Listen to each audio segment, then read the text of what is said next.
LeBron, now that you've been through it, what do you think of the live draft process, and what was the moment that you enjoyed the most out of that? I think the fan interaction that we got, I thought it was okay.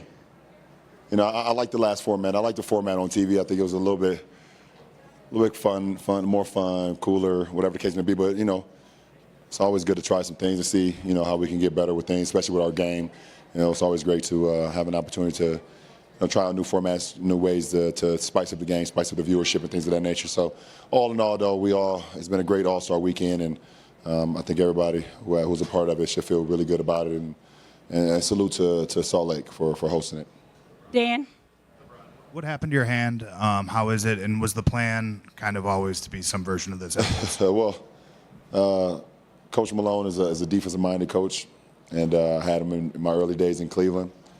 And I told him I would get one stop tonight for him, and try to get one little chase down block and got my finger caught in the rim. But I'll be fine, though. I'll be fine. I don't think it's too much to worry about, but for precautionary reasons, just had to, just take the rest of the night off. Kyle?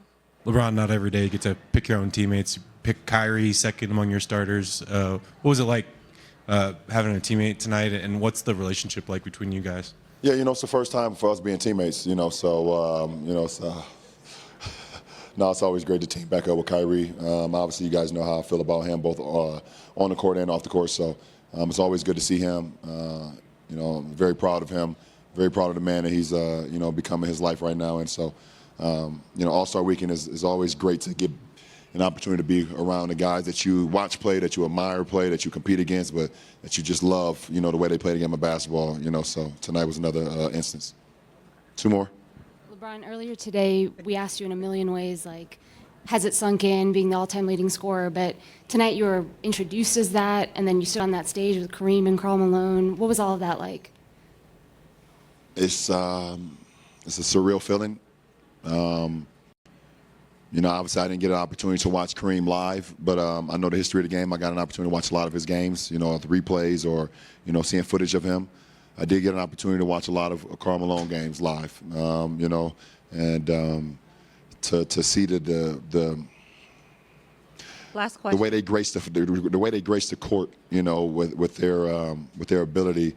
You have the physicality of Malone's game, but he has some finesse as well with his mid-range jump shot, with his ability to run the floor and beat point guards and shooting guards and people down the floor. And Kareem's game, just a unique game that no one has ever been able to try to patent or try to steal from.